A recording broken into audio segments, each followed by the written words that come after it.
A beam of light racing from Earth takes over 4 years to reach even our closest stellar neighbor. At that speed, crossing our galaxy takes 100,000 years. We are trapped in a cosmic prison, locked behind bars made of physics itself. But what if those bars just bent? Scientists have cracked a method that could send spacecraft 10 times faster than light, turning century-long voyages into decade-long adventures. You'll discover warp bubbles appearing in laboratories, gravitational waves hiding alien footprints, and energy requirements dropping from impossible to just barely insane. If you're ready to see this breakthrough, hit that like button and subscribe, because we're about to rewrite reality. Let's begin. Our fastest spacecraft ever built, the Parker Solar Probe, screams through space at 190,000 miles per hour. Sounds impressive until you realize it would still take 70,000 years to reach the nearest star. That trip would begin during the last ice age and end in our distant future. Humanity is stuck in a speed trap we cannot escape with rockets alone. Light itself moves at 670 million miles per hour, and even that takes 4.5 years to bridge the gap between us and Proxima Centauri. The galaxy measures 100,000 light-years across. Do the math, and crossing it becomes a journey spanning millennia. Every star you see twinkling in the night sky represents a destination that current technology renders completely unreachable within a human lifetime. The Voyager probes, launched in 1977, are now barely 14 billion miles from home. They have been traveling for nearly 5 decades. Yet they have not even left our solar system's gravitational influence completely. The stars remain impossibly distant.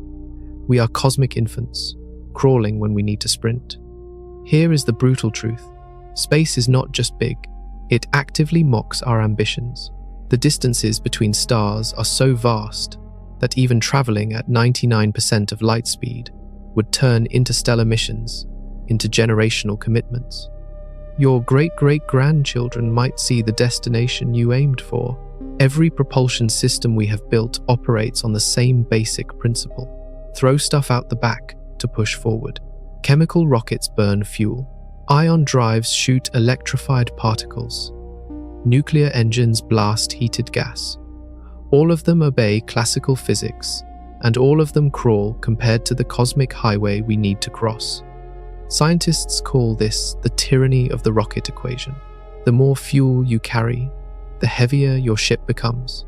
The heavier your ship, the more fuel you need. It becomes a nightmare spiral where your fuel tanks end up larger than entire cities just to reach a fraction of light speed. Adding more thrust only adds more weight.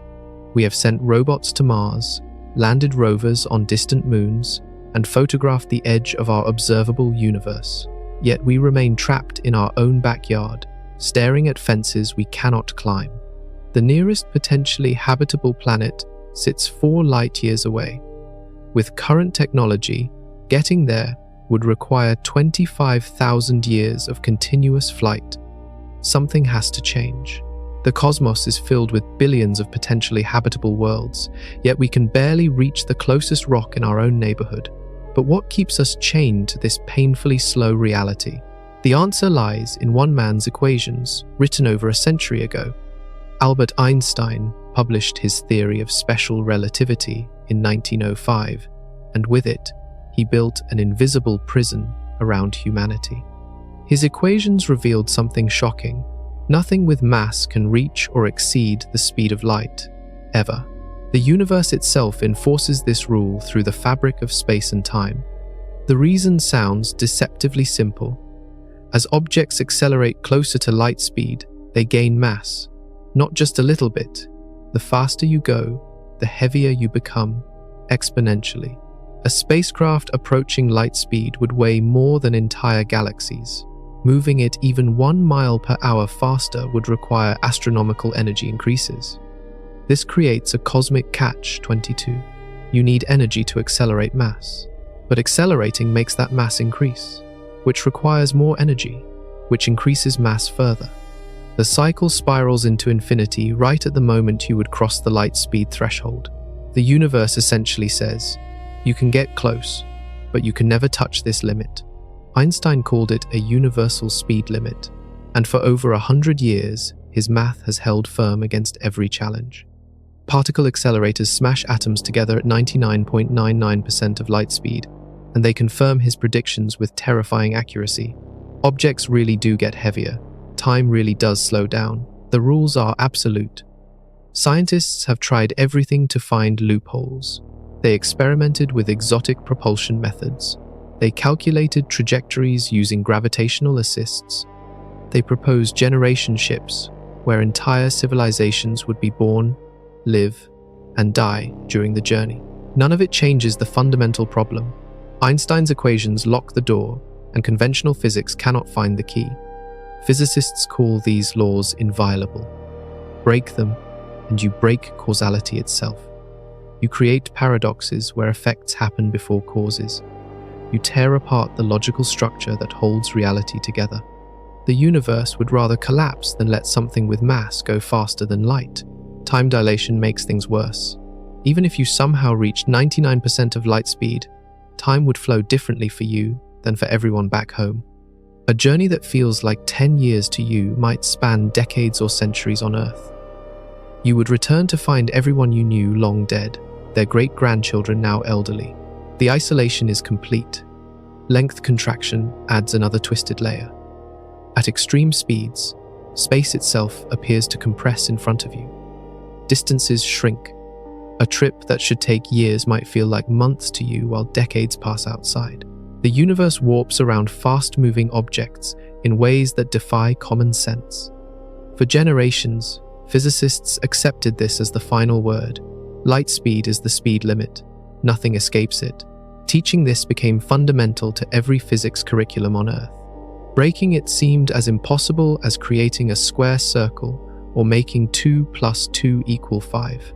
But some scientists refused to accept permanent defeat.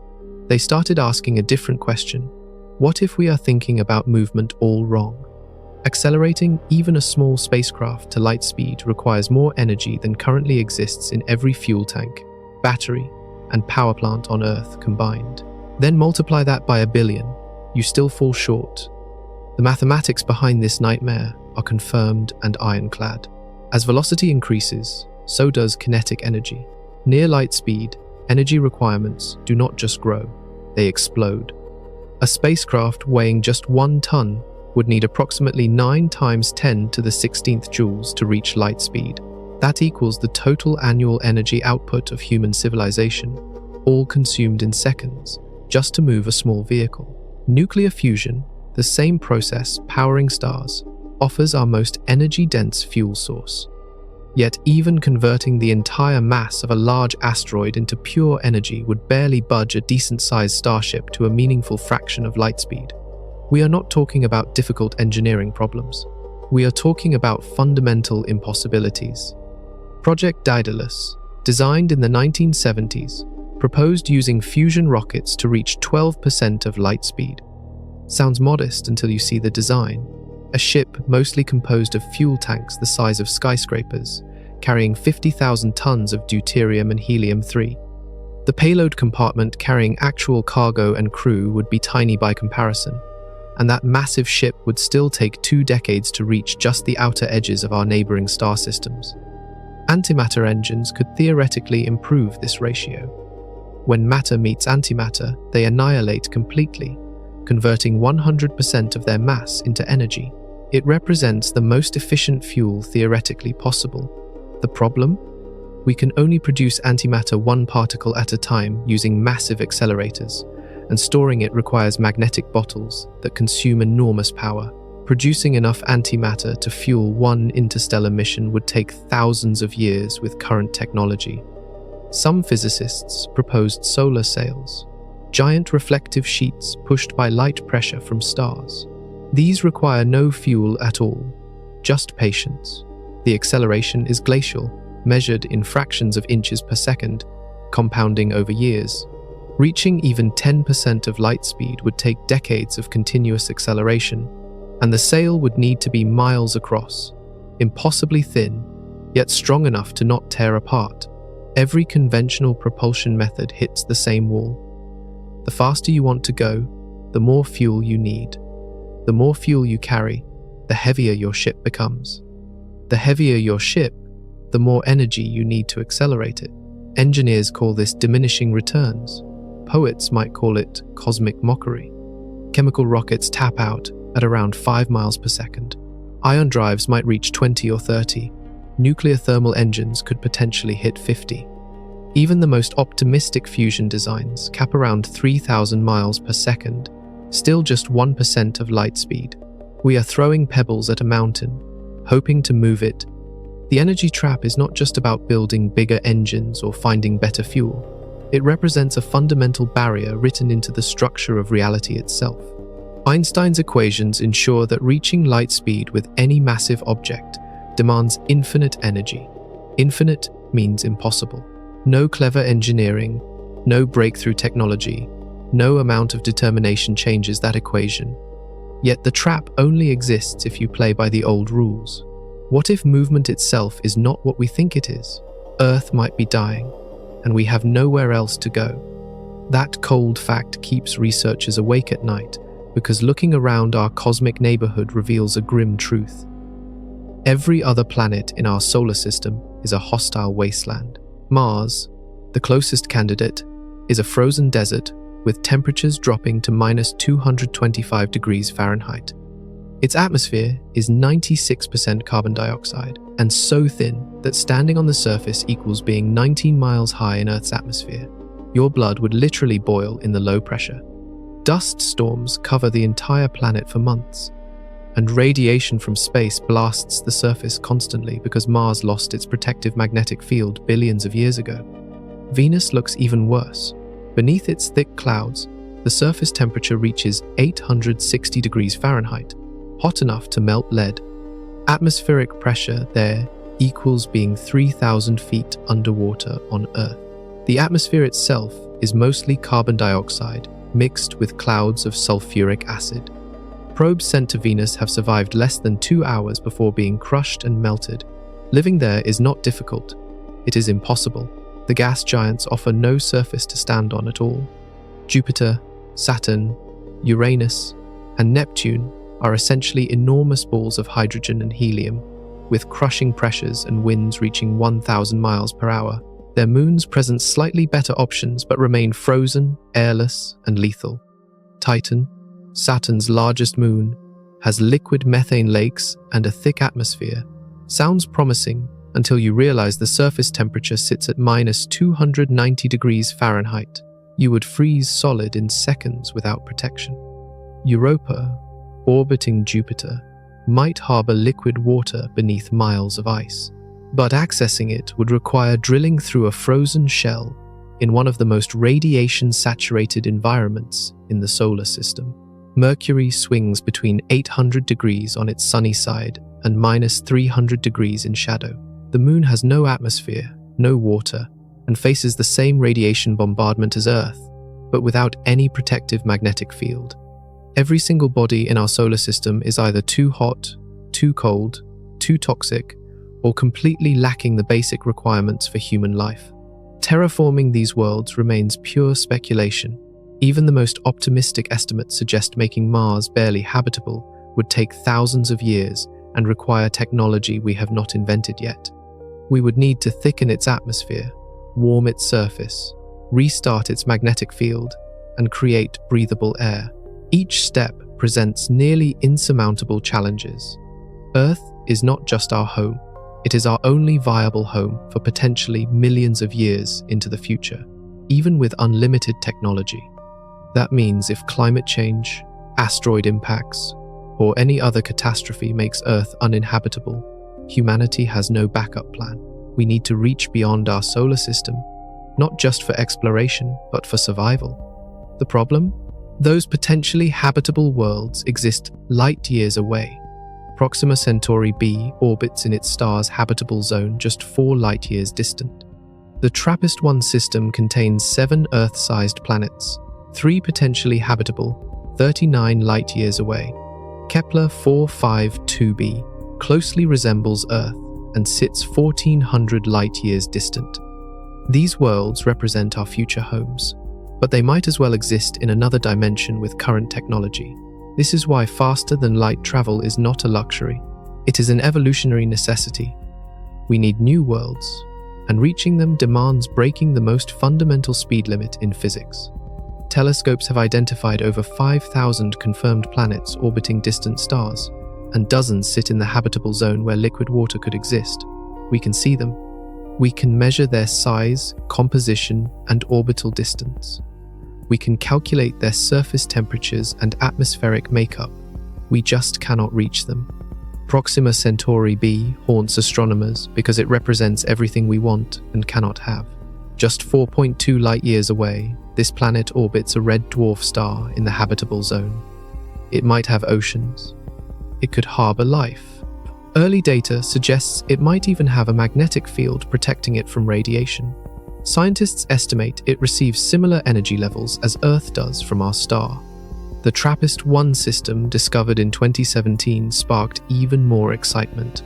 7 Earth-sized planets orbit a small, cool star just 39 light-years away. 3 of those planets sit squarely in the habitable zone. Computer models suggest they could have atmospheres, weather systems, and stable climates. Liquid water is not just possible but likely. Kepler 452b, nicknamed Earth's cousin, orbits a star remarkably similar to our own. It receives only 10% more energy than Earth gets, suggesting surface temperatures in the right range for life.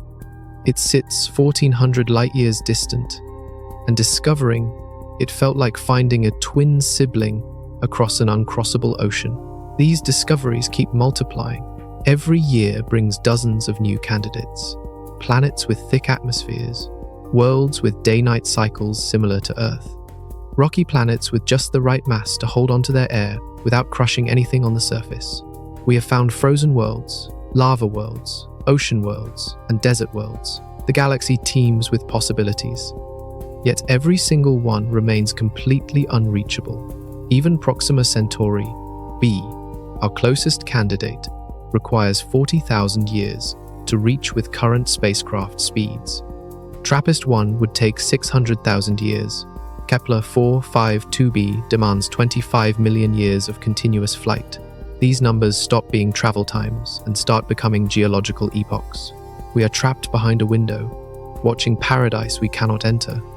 Astronomers can tell you the atmospheric composition of planets dozens of light-years away, but we cannot send even a small probe to investigate them in anything resembling a reasonable time frame. The James Webb Space Telescope can photograph the chemical signatures of water vapor and oxygen in alien atmospheres. Yet physically visiting those worlds remains pure fantasy. The frustration goes beyond scientific curiosity. These planets represent potential homes for future generations.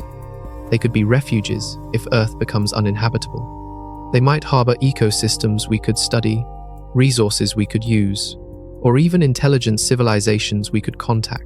Everything we want to know, everything we need to reach, sits just beyond our grasp, behind an insurmountable wall of distance and physics. Radio signals traveling at light speed would take years to reach these worlds. Even if we detected intelligent life today and sent a message, their reply would not arrive until decades later. A conversation would span generations. Physical travel seems impossible without a complete reimagining of how movement works. Unless we stop trying to move through space and start moving space itself. Miguel Alcubierre was a graduate student obsessed with Star Trek when he decided to actually calculate whether warp drive could work in real physics. In 1994, he published a paper that made professional physicists do double takes because his math was not just creative, it was technically correct. The Alcubierre drive concept does not accelerate a spacecraft through space at all. Instead, it creates a bubble around the ship that warps space itself. Space contracts in front of the vessel and expands behind it, creating a wave that carries the bubble forward. The ship inside remains stationary relative to the space immediately around it, experiencing no acceleration forces whatsoever. Think of it like a surfer riding a wave. The surfer is not swimming through the water or creating their own speed. They are being carried by the wave itself, standing still on their board while the ocean does all the work. Alcubierre's equations described a spacecraft riding a wave through space-time in exactly the same way. The brilliance comes from exploiting a loophole in Einstein's equations. Relativity says nothing with mass can move through space faster than light. Fine. But Einstein never said space itself cannot move faster than light.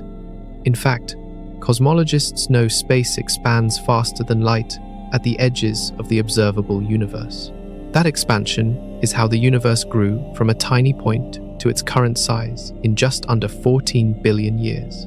If space can already break the speed limit, why not harness that property? Alcubierre's equations showed you could theoretically create negative energy density in front of a ship, causing space to contract there, while positive energy behind causes expansion. The bubble containing the ship gets propelled forward by this asymmetric space-time distortion. No thrust needed, no acceleration felt. The ship simply rides the wave. His paper sent shockwaves through theoretical physics. For the first time, someone had described a faster-than-light travel mechanism using accepted general relativity equations. It was not speculative science fiction. It was peer-reviewed mathematics, published in a legitimate physics journal. The method appeared technically legal, according to the known laws of physics. Other scientists rushed to verify his calculations. They found the math held up. Space-time could theoretically be warped in this way without violating causality or breaking relativity. The energy requirements? Absolutely astronomical, but technically finite.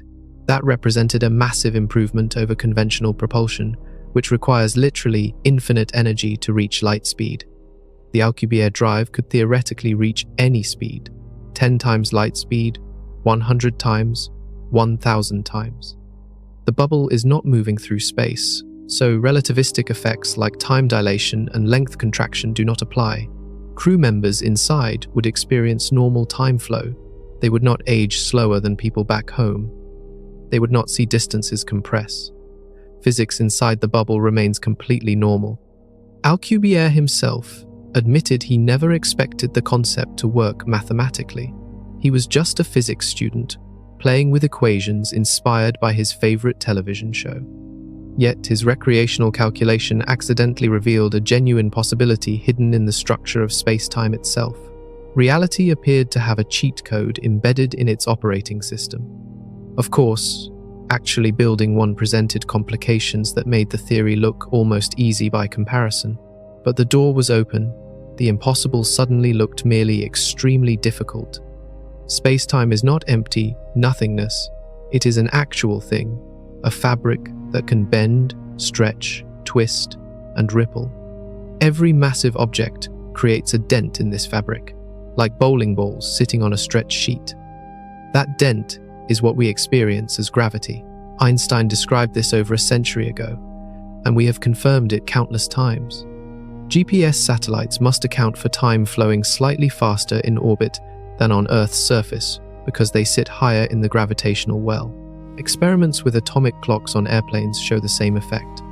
Black holes warp space-time so severely that nothing can escape once you cross the event horizon. The Alcubierre drive takes this concept and weaponizes it. Instead of letting gravity naturally warp space, you artificially create a bubble of warped space around your spacecraft. The warp contracts space in front of you and expands it behind you, generating a wave that pushes the bubble forward. Your ship never moves through space. Space moves around the ship.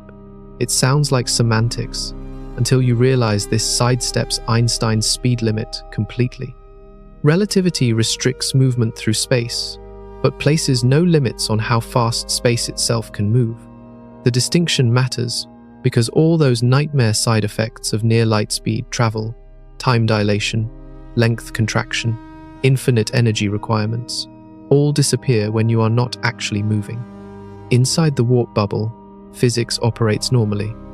You can walk around the ship, drink coffee, play cards, and experience time flowing at exactly the same rate as people back on Earth.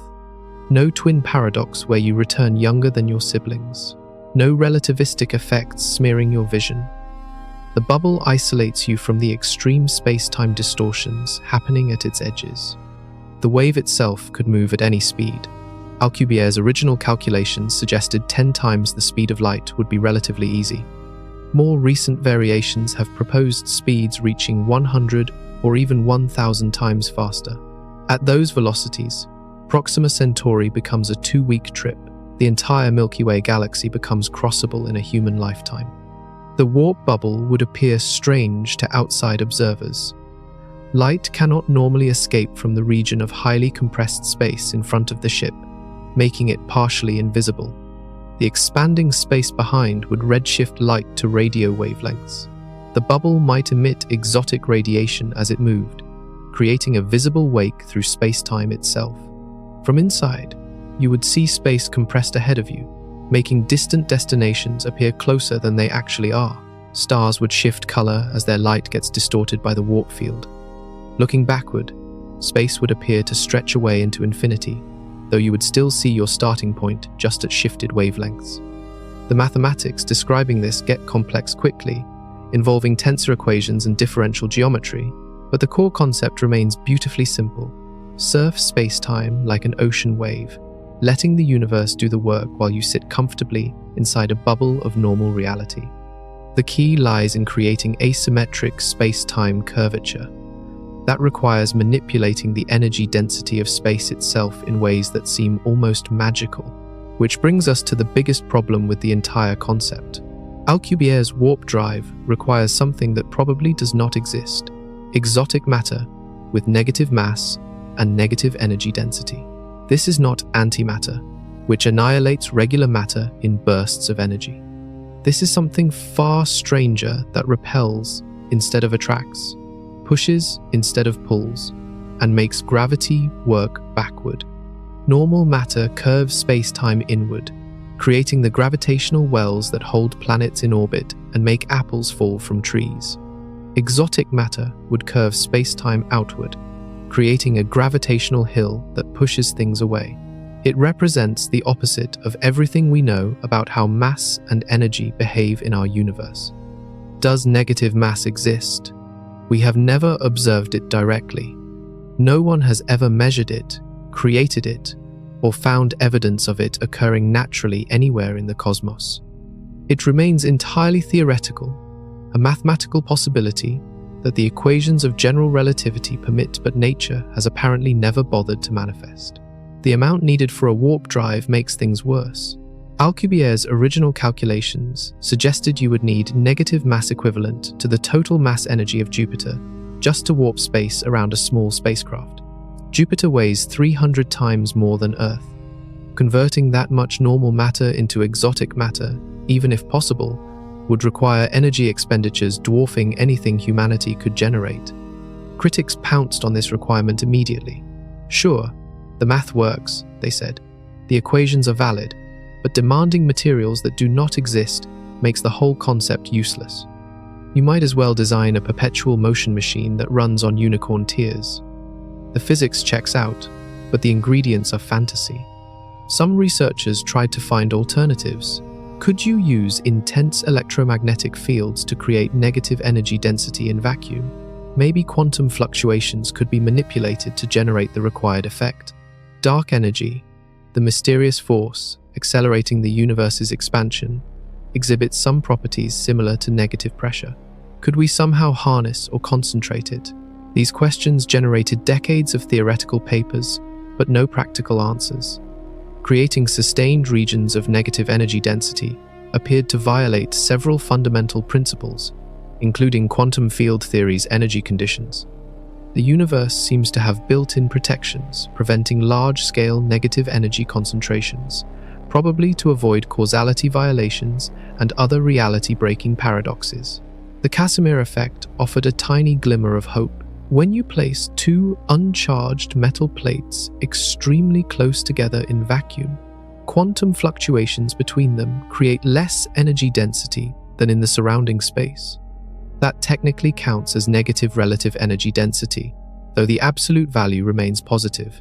The effect is measurable, confirmed, and absolutely real. Could this principle be scaled up? If you could create and manipulate Casimir-like effects on large scales, you might generate the space-time distortions needed for a warp bubble without requiring exotic matter at all.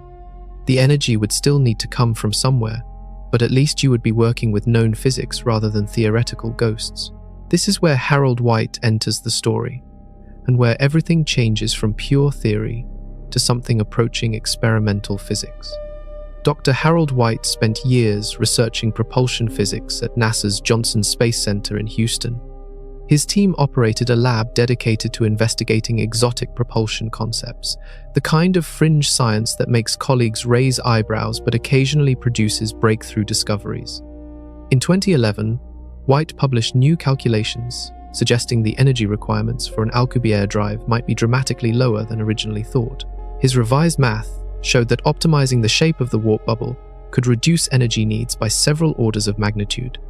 Instead of requiring Jupiter mass amounts of exotic matter, you might only need several hundred kilograms.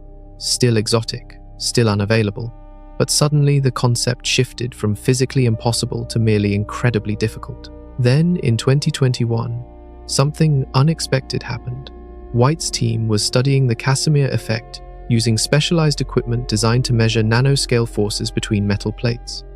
They were not trying to create a warp bubble. They were investigating whether Casimir forces could be useful for spacecraft attitude control. Basic research, nothing revolutionary. During one experimental run, their sensors detected something bizarre, a measurable warp in space-time at the nanometer scale. The readings matched theoretical predictions for what a tiny warp bubble would look like. They had accidentally created the exact space-time geometry that Alcubierre described, just at a scale millions of times smaller than needed for actual propulsion. White's team repeated the experiment multiple times. The effect remained consistent and measurable. They were not seeing instrument errors or quantum noise.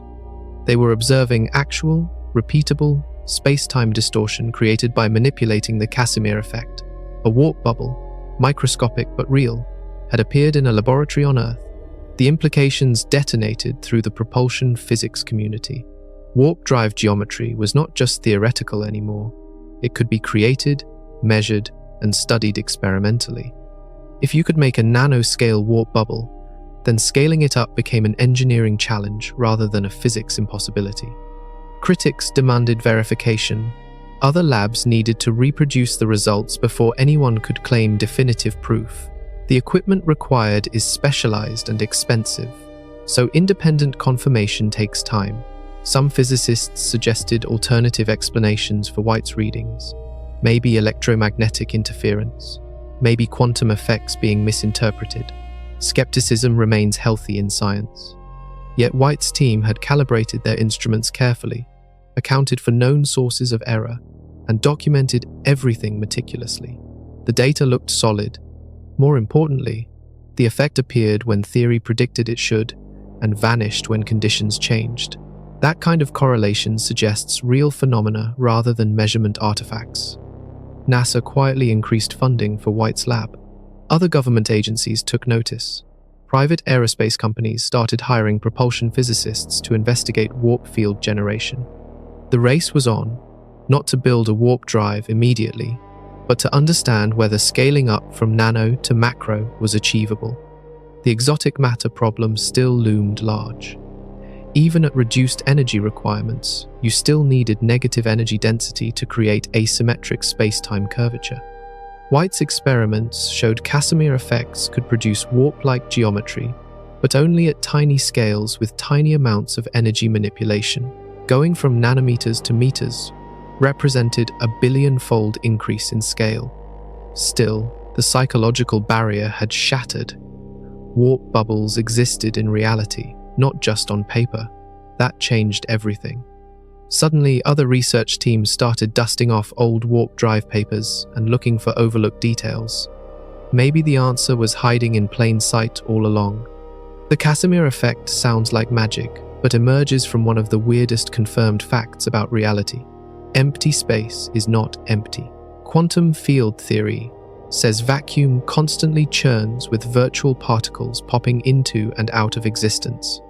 These particles exist for infinitesimally brief moments, borrowing energy from quantum uncertainty, then disappearing before the universe notices the debt. You cannot see these virtual particles directly, but you can detect their effects. They create a faint background energy that permeates all of space. Normally, this quantum vacuum energy is uniform, pushing equally in all directions, so you never notice it.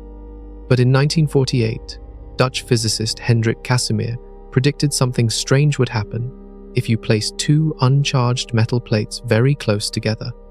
The metal plates would restrict which virtual particles could exist in the gap between them. Only particles with wavelengths smaller than the gap could appear there. Outside the plates, all wavelengths of virtual particles could exist freely. This creates an imbalance, more quantum pressure, pushing the plates together from outside than pushing them apart from inside. The result? The plates attract each other with measurable force, despite having no electric charge and no conventional interaction. They are being pushed together by an imbalance in quantum vacuum fluctuations. This force is tiny, only noticeable when plates are separated by distances smaller than a human hair, but it is absolutely real and has been measured countless times. The Casimir effect proves negative energy density can exist in nature.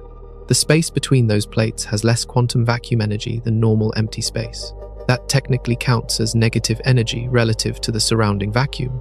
This is crucial because it suggests exotic matter might not be required for warp drives if you could amplify and control Casimir-like effects. White's experiments exploited this principle.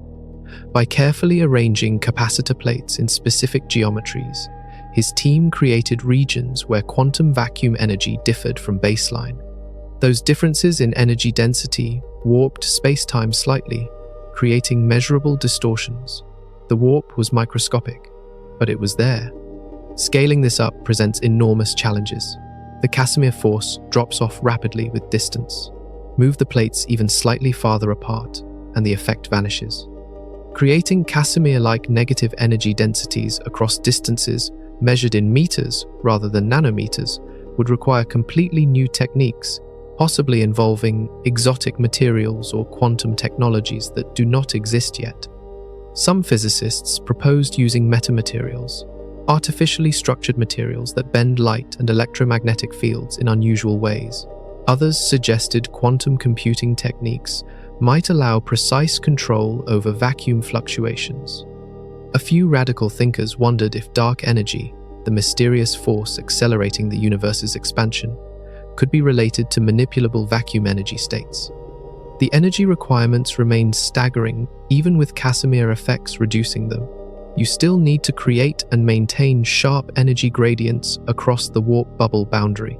That demands power sources far beyond anything currently available. Nuclear fusion might provide enough concentrated energy, but controlling it precisely enough to shape space-time represents an entirely different challenge. Yet, the door was open. Exotic matter might not be necessary after all. Real, measurable physics could potentially create warp-like space-time distortions. The path from nanoscale demonstration to spacecraft-scale application looked long and uncertain, but it existed.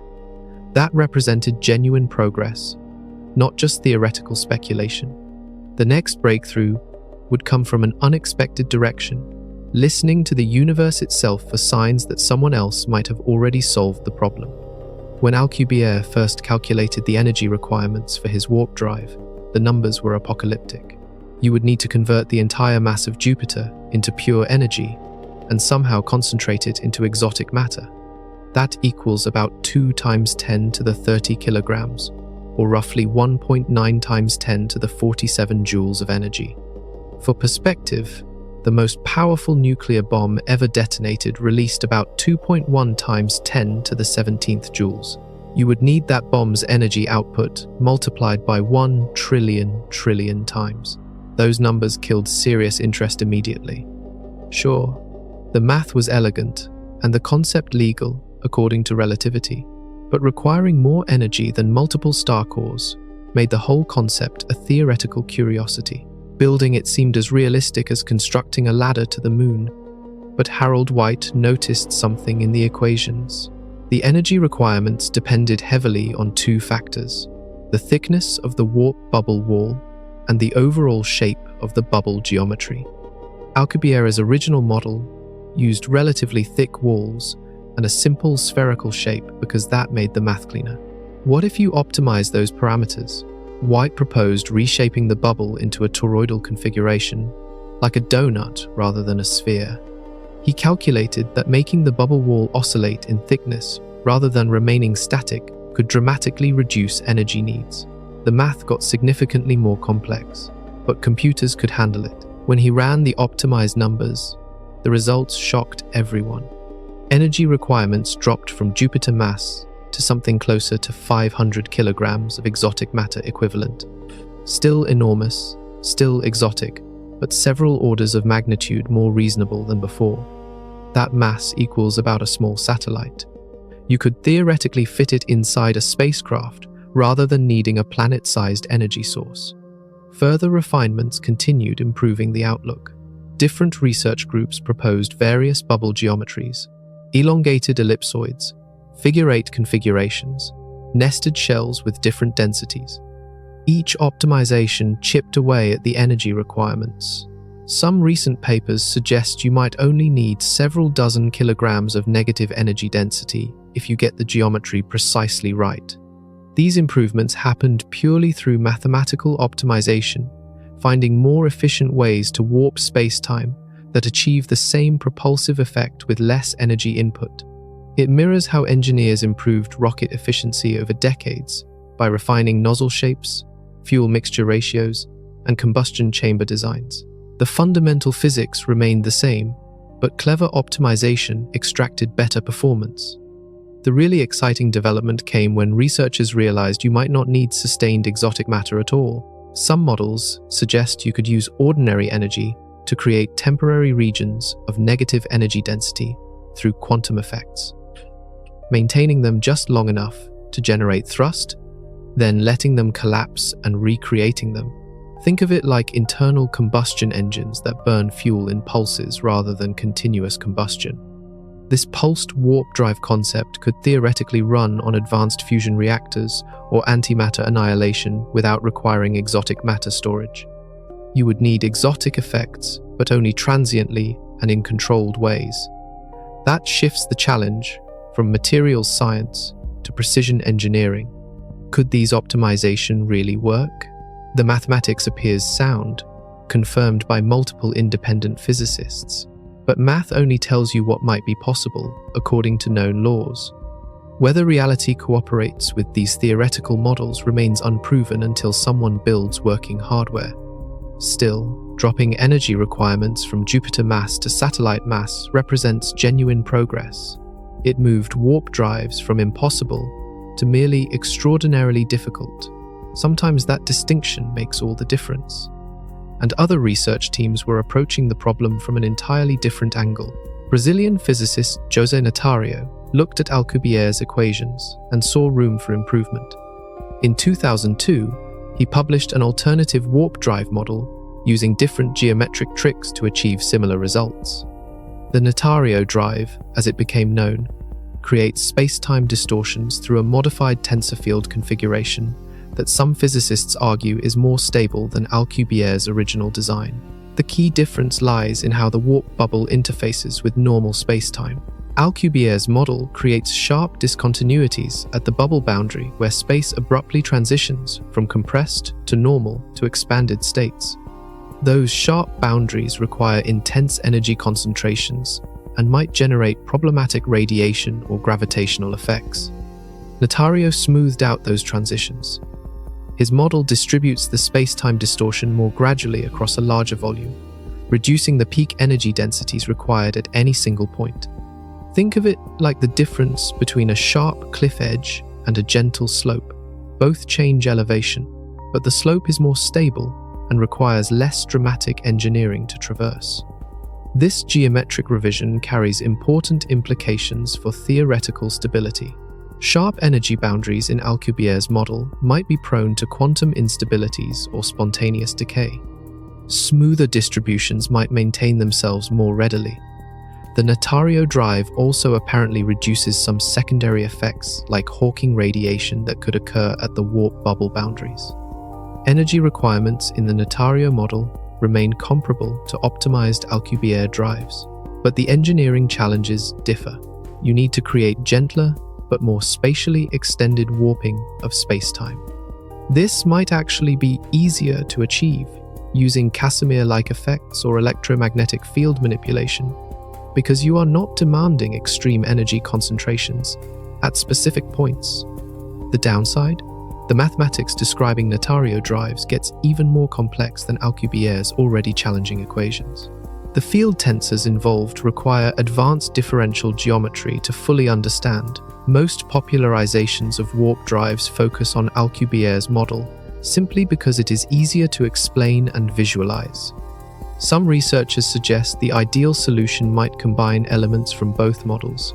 Use Natario's smooth boundary geometry to improve stability while incorporating Alcubierre's oscillating bubble walls to minimize energy requirements. Hybrid designs could potentially offer benefits from both approaches. Another team at the University of Göttingen in Germany explored whether topologically different warp geometries might work better. Instead of bubbles or toroids, what about helical warp fields or braided spacetime structures? The possibilities explode once you start treating spacetime as a malleable medium that can be shaped in creative ways.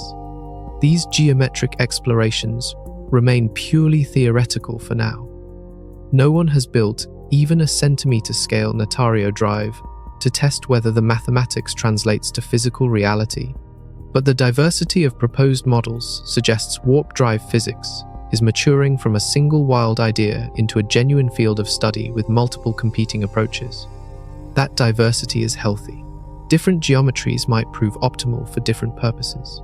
Short-range warp jumps might use one configuration, while long-distance interstellar voyages use another.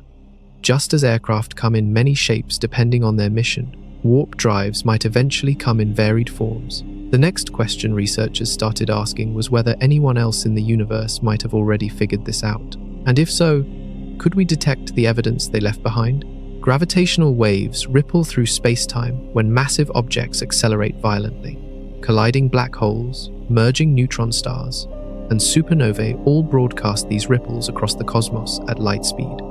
We can now detect them using observatories like LIGO and Virgo, which measure space-time distortions smaller than a proton's diameter. In 2024, a research team at Germany's University of Potsdam had a clever idea. If warp drives warp space-time, they should also generate gravitational waves. The pattern would be distinctive, different from natural astronomical sources. A moving warp bubble would create a specific signature in the gravitational wave spectrum based on its geometry and speed. The researchers ran simulations showing exactly what these warp drive signatures would look like in gravitational wave detectors. They calculated the frequencies, amplitudes, and polarization patterns that different warp drive designs would produce. Then they started examining existing gravitational wave data, searching for matches. Nothing turned up in current archives, but gravitational wave astronomy is still young. LIGO only achieved its first detection in 2015. We have barely begun listening to the universe in this new way. Advanced detectors coming online in the next decade will be far more sensitive, capable of hearing fainter signals and distinguishing more complex patterns. If any advanced civilization within a few billion light-years has developed warp drive technology, we might detect their ships moving through space by the gravitational ripples they leave behind. Those ripples would propagate outward at light speed, creating expanding shells of distorted space-time that eventually wash over Earth. The implications are staggering. We could discover faster than light travel is real not by inventing it ourselves, but by detecting alien civilizations already using it. Each detection would provide clues about how they built their warp drives, the energy signatures, the bubble geometries, the propulsion methods. It would be like finding alien footprints and reverse engineering their shoes.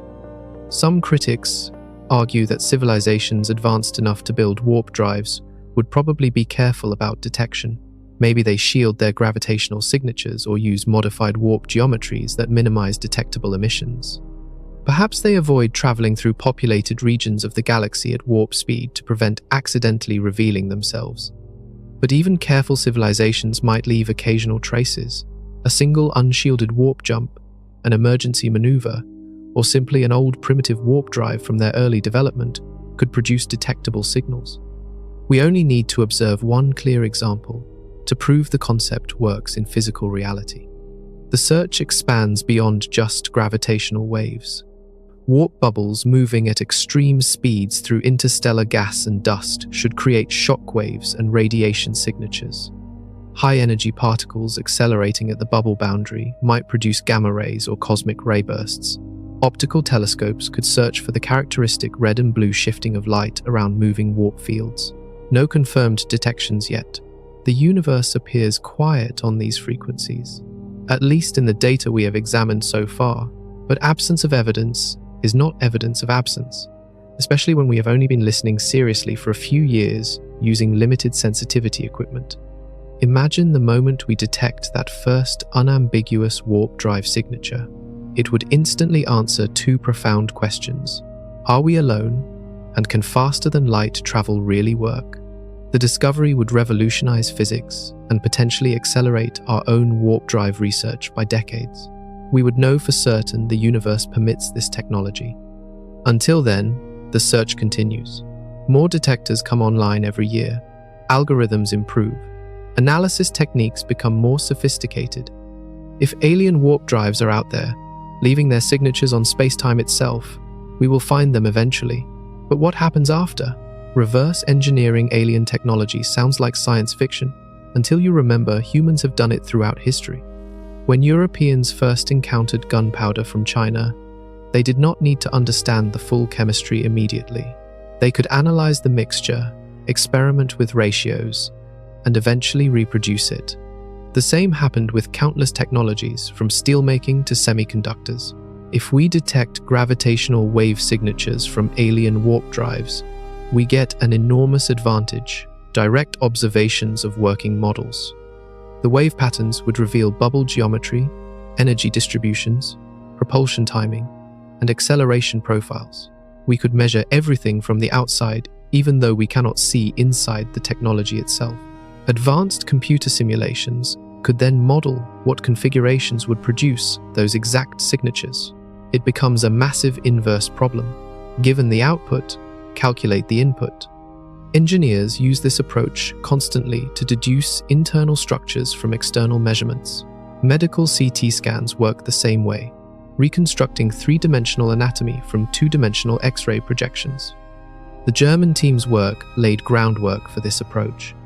They created a library of simulated warp signatures, so when real detections occur, algorithms can rapidly match patterns to theoretical models. Think of it like facial recognition for warp drives. The system learns what different designs should look like, then identifies them in observational data. Some researchers worry about treaty violations or galactic etiquette. If advanced civilizations are hiding their warp signatures deliberately, should we respect that privacy? Others argue knowledge itself is not theft. We would not be stealing ships or attacking anyone. We would simply be learning from observations anyone could theoretically make. The technological gap might be enormous. An alien civilization using warp drives could be thousands or millions of years more advanced. Their fundamental physics understanding might include principles we have not discovered yet. Reverse engineering their technology could prove impossible if it relies on science beyond our current comprehension. But maybe not. Warp drives likely obey the same physics everywhere in the universe. General relativity works the same on alien worlds. If they found a way to generate negative energy density or manipulate space-time curvature, those mechanisms should be comprehensible to us once we observe the evidence. The math might be complex, but probably not incomprehensible. Historical precedent offers hope. When ancient Greeks discovered the Antikythera mechanism, an impossibly advanced astronomical calculator from 150 BC, they could not immediately understand it. But modern analysis eventually revealed its functions and clever engineering. Knowledge compounds. Each hint accelerates further discovery. Detecting even one confirmed alien warp signature would prove the technology works in physical reality under actual operating conditions. That confirmation alone would be invaluable. It would eliminate debates about whether various theoretical objections truly matter. The universe would have provided an existence proof. Funding for warp drive research would skyrocket overnight. Governments and private companies would race to develop working prototypes. The scientist or organization that successfully reverse engineers alien warp technology would instantly become the most important entity on Earth. The geopolitical implications boggle the mind, but detection-based development carries risks too. What if the signatures reveal catastrophically dangerous side effects?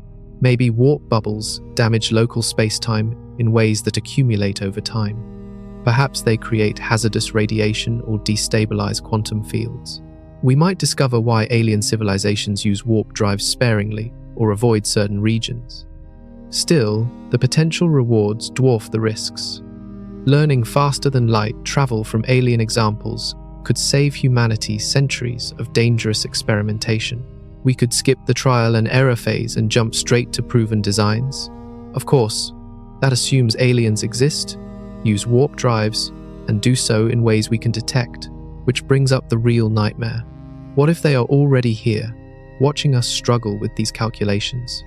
Faster than light travel terrifies some physicists because it might allow time travel, and time travel creates logical impossibilities that threaten the consistency of reality itself. The grandfather paradox illustrates this perfectly. If you travel back in time and prevent your grandfather from meeting your grandmother, you never get born. But if you were never born, you never traveled back in time. But then your grandfather does meet your grandmother, so you do get born, so you do travel back, creating an infinite loop with no consistent resolution. Warp drives potentially enable similar paradoxes on cosmic scales. If you travel faster than light between two reference frames moving relative to each other, you could theoretically arrive before you left according to certain observers. The math gets ugly fast, involving closed time-like curves and violations of causality. But the conclusion seems inescapable. Faster than light movement and time travel are connected in relativity. Some physicists argue this connection proves faster than light travel must be impossible. The universe cannot permit causality violations because they create logical contradictions. If effects can precede causes, then nothing makes sense. You could receive answers before asking questions, die before being born, or prevent events that already happened. Reality would collapse into incoherence. Stephen Hawking proposed a chronology protection conjecture, suggesting unknown physics prevents time travel, even if equations appear to allow it. Whenever someone tries to create a time machine or travel faster than light, quantum effects or other mechanisms would intervene to prevent paradoxes. The universe protects its own consistency. Other scientists point out that warp drives might naturally avoid paradoxes through their specific geometry. The space inside the bubble moves faster than light relative to outside space, but nothing crosses the light speed barrier locally. Information cannot propagate backward in time through the bubble because the bubble isolates its interior from external reference frames. Imagine sending a signal from inside a warp bubble to outside. The signal would need to cross the bubble boundary, which separates two drastically different space-time regions. That crossing might enforce causality by preventing any signal transmission that would create paradoxes. The bubble acts as an isolation barrier, preventing problematic information flow. Additionally, warp drives require continuous energy input to maintain the space-time distortion. That energy must come from somewhere, usually fusion or antimatter reactions happening in real time. You cannot retroactively provide energy to a warp bubble that already collapsed. This temporal directionality might inherently prevent backward time travel, even if you move faster than light. Some theoretical models suggest multiple timelines or parallel universes could resolve paradoxes. When you travel back and change the past, you create a new timeline branching from that moment. Your original timeline remains unchanged. You just cannot return to it. This many worlds interpretation eliminates logical contradictions at the cost of introducing infinite parallel realities. Quantum mechanics already implies something similar through measurement and entanglement. The universe might naturally split into parallel branches at every decision point, with warp travel simply making those branches accessible. You would not change your own past. You would visit parallel versions where events unfolded differently. None of this is confirmed, though. We are speculating about hypothetical technologies that do not exist yet, using incomplete theories to predict their behavior. The honest answer is, we do not know whether faster than light travel creates paradoxes because we have never achieved it. The universe might have protection mechanisms we have not imagined. What remains certain is that building a working warp drive would immediately illuminate these questions. Either paradoxes emerge and we learn new physics explaining them, or they do not emerge and we learn causality protection is built into space-time. Either outcome represents a revolutionary discovery. The fear of paradoxes should not halt research. Scientists have ethical obligations to proceed carefully, but also to pursue knowledge about what reality permits. If warp drives ultimately prove impossible due to causality protection, that itself would be a profound insight into the structure of the cosmos. Time dilation at high velocities creates one of the cruelest aspects of near-light speed travel using conventional propulsion. Einstein's equations predict that time flows slower for rapidly moving objects compared to stationary observers. The faster you go, the more pronounced the effect becomes. At 99% of light speed, time passes 7 times slower for you than for people on Earth. This means a 10-year journey from your perspective equals 70 years back home. You return barely aged to find your friends and family elderly or dead, your children now older than you, society transformed beyond recognition. The isolation is profound and irreversible. You become unstuck in time, living a paradoxical existence where personal and external clocks no longer synchronize. The twin paradox demonstrates this dramatically. Identical twins separate, one traveling at high speed while the other remains on Earth. When the traveling twin returns, they are younger. Their biological age, measured in heartbeats and cellular divisions, genuinely differs from their sibling. This is not an illusion or trick of perception. Time actually flows at different rates. Particle accelerators confirm this constantly. Unstable particles that should decay in microseconds last measurably longer when accelerated to 99% of light speed. Their internal clocks slow down. The universe does not care that this seems bizarre. The math works, the predictions match observations, and reality enforces these rules ruthlessly. For any interstellar mission using conventional propulsion, this temporal disconnect becomes unavoidable. A journey to a star 50 light-years away might take 100 years by Earth clocks, even at very high speeds.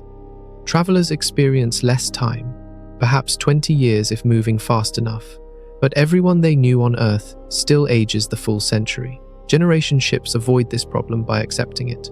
Multiple generations live and die during the voyage, so time dilation becomes irrelevant, but that creates different nightmares. Maintaining social stability for centuries, preserving mission focus across generations who never chose this fate, preventing technological and cultural drift that might make returning to Earth impossible. Warp drives elegantly sidestep this entire horror, because the ship inside a warp bubble is not actually moving through space at relativistic speeds. Time dilation does not apply. The bubble moves, carrying normal space-time with it. Inside, time flows at exactly the same rate as on Earth. You could travel to Proxima Centauri in weeks, return home, and find only weeks have passed everywhere. This represents one of warp drive's biggest advantages beyond simple speed. You maintain temporal connection with home. You can leave for years, knowing you will return to the same era. Your relationships remain intact. Your knowledge stays relevant. You do not become a temporal refugee displaced from your own time. Crew members would experience normal time flow, aging naturally during the journey. No suspended animation needed, no generational planning, no psychological trauma from temporal disconnect. The mission timeline would be measured in human lifetimes rather than civilizational epochs. This also makes warp travel economically viable. A corporation funding an interstellar mining operation needs results within investment horizons, measured in decades, not centuries. Governments planning colonization efforts cannot wait generations for feedback. Warp drives enable interstellar activity to operate on timescales that make sense for human institutions and motivations. The lack of time dilation also avoids causality problems. When time flows consistently, everywhere, cause and effect maintain proper order. You cannot exploit relativistic time differences to create paradoxes or send information backward through time by clever routing between reference frames. Of course, this all assumes warp bubbles work as theorized. If they have unexpected side effects on temporal flow, all bets are off. But according to current models, warp travel appears to offer truly fast transportation without the temporal baggage that makes relativistic travel so psychologically and socially problematic. Escaping time dilation alone makes warp drives worth pursuing, even if speeds only matched conventional propulsion. But there is another nightmare that warp drives avoid, one even more immediately lethal. Accelerating a human body to extreme speeds using conventional propulsion would kill you long before reaching relativistic velocities. The forces involved are simply too intense for biological tissue to survive. Astronauts experience about 3 times Earth's gravity during rocket launches, pressed into their seats with triple their normal weight. Fighter pilots can briefly withstand up to 9 times Earth's gravity during extreme maneuvers before losing consciousness. Reaching even 1% of light speed in a reasonable time frame requires sustained acceleration thousands of times stronger than Earth's gravity.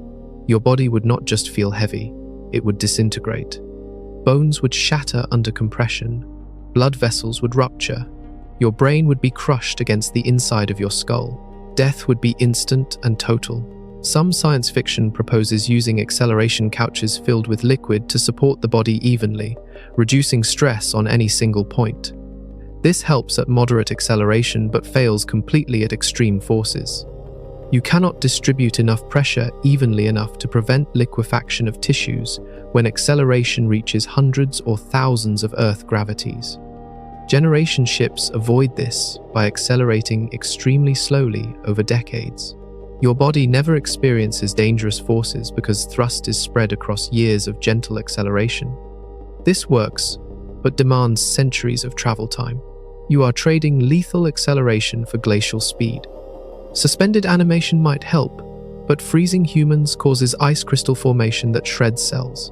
Cryogenic preservation remains science fiction despite decades of research. Even if achieved, thawing someone after high acceleration travel might just give you a thoroughly scrambled corpse. The meat grinder problem represents a fundamental barrier to fast conventional interstellar travel. You cannot accelerate human bodies quickly enough to reach significant fractions of light speed within a single lifetime. The physics is unforgiving. Biology has limits that technology cannot eliminate. Warp drives solve this completely and elegantly. The spacecraft inside the bubble does not accelerate at all. Zero G-forces. You experience no inertial effects whatsoever because you are not actually moving. Space moves around you while you remain stationary. Your coffee does not slosh, your stomach does not drop, your body experiences no stress. This is not magic, it is geometry. Inside the bubble, local space-time remains completely flat and normal. The extreme curvature exists only at the bubble boundary. You live in an island of calm reality while the cosmos reorganizes itself around you. Acceleration happens to space, not to your ship. You could theoretically go from stationary to 10 times light speed instantaneously with zero physical sensation. The transition would be imperceptible to anyone inside the bubble. No crushing forces, no gradual build-up, just instant velocity change without any of the normally associated effects. Reality inside stays constant, while your relationship to outside reality transforms. This makes warp travel not just fast but comfortable and safe from an acceleration perspective. Fragile equipment would not need special mounting. Delicate experiments could run during transit. Passengers could walk around, eat meals, and go about normal activities while traveling faster than light. The journey becomes routine rather than an endurance test. The implications extend beyond comfort. You could transport anything regardless of fragility. Living organisms, complex machinery, volatile chemicals, anything that exists can be moved without special preparation or hardening against acceleration forces. This opens possibilities for interstellar colonization that would be impossible with conventional propulsion. Imagine transporting an entire ecosystem to a new world. Plants, animals, microorganisms, all traveling together in a self-sustaining environment. With conventional propulsion, keeping such a system alive during decades of travel with violent acceleration phases seems nearly impossible. With warp drives, it becomes straightforward. Just maintain life support during what amounts to a brief, smooth trip. These advantages stack on top of each other. Warp drives offer speed without time dilation, movement without acceleration forces, and travel without requiring exotic life support or suspended animation. Every problem that makes conventional interstellar travel nearly impossible simply vanishes inside a warp bubble. But none of this matters if we cannot actually build one. The interior of a warp bubble would feel absolutely ordinary. You could not tell whether the bubble was moving at 10 times light speed or sitting completely still. Physics inside operates exactly like physics on Earth because the space-time inside remains flat and undistorted. The extreme warping happens only at the boundary, creating a protective shell around normal reality. Your watch would tick at the same rate as watches back on Earth. Your cells would age normally. Chemical reactions would proceed at standard speeds. Light would travel at its usual velocity relative to the bubble interior. Nothing about the fundamental constants of physics would change. You exist in a pocket of normal space-time that happens to be moving through the larger universe. This isolation from external reference frames creates interesting communication challenges. Radio signals from inside the bubble, trying to reach outside, would need to cross the boundary where space-time curves dramatically. That transition might block electromagnetic radiation entirely, making the bubble opaque to conventional communications. You would essentially be cut off during transit, unable to send or receive messages until dropping out of warp. This could last days or weeks, depending on distance traveled. Mission planners would need to account for these blackout periods, ensuring ships carry complete information and decision-making authority rather than relying on real-time guidance from home. Looking out windows would present bizarre visuals. Light from stars ahead would be massively blue-shifted, compressed into gamma rays by the space-time contraction in front of the bubble. Stars behind would redshift into radio waves, stretched by spatial expansion. The visible spectrum would narrow to a ring around your direction of travel, possibly showing distorted, smeared views of the cosmos. Some models suggest you might see nothing at all through forward-facing windows. The compressed space ahead could create an event horizon-like effect where light cannot escape the warp field to reach your eyes. You might fly blind, navigating by instruments rather than direct observation. Temperature inside would remain stable. The bubble boundary shields you from external conditions, including the cosmic microwave background radiation, interstellar dust impacts, and any other environmental hazards.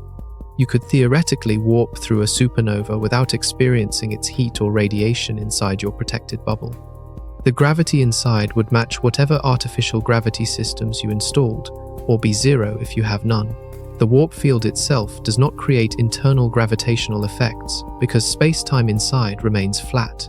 This differs dramatically from natural gravitational fields where space-time curvature causes observable effects throughout the region. Energy systems powering the warp drive would operate normally from the ship's perspective. Fusion reactors, antimatter containment, power distribution networks all function exactly as designed.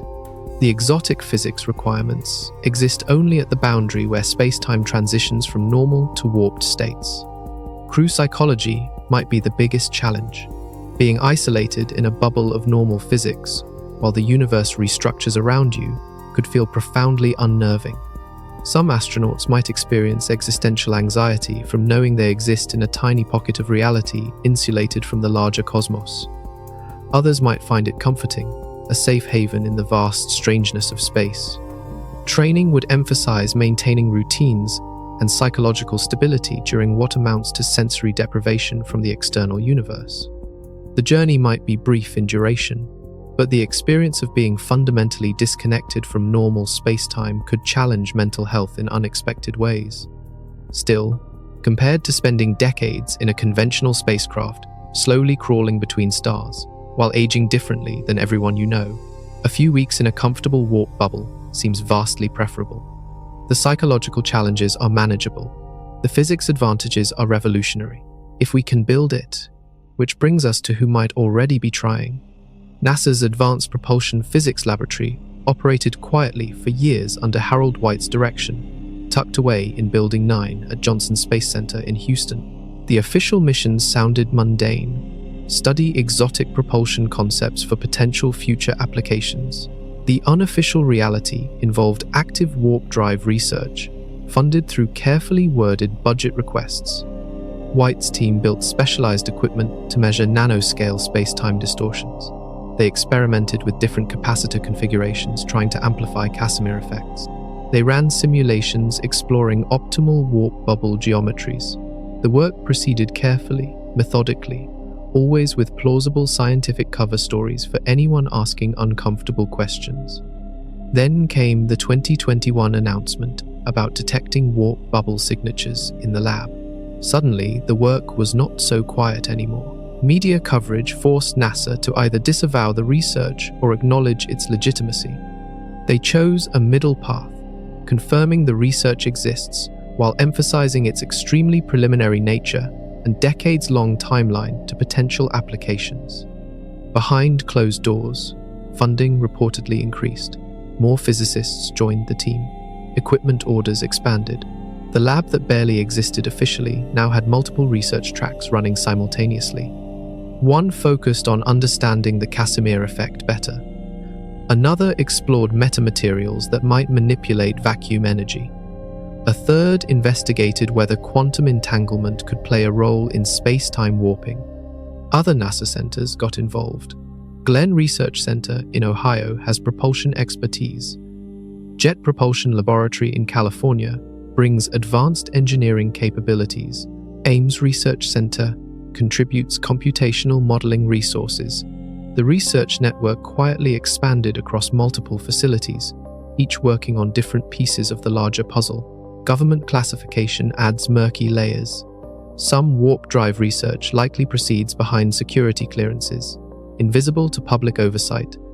If breakthrough discoveries occur in classified programs, we might not learn about them for years or decades.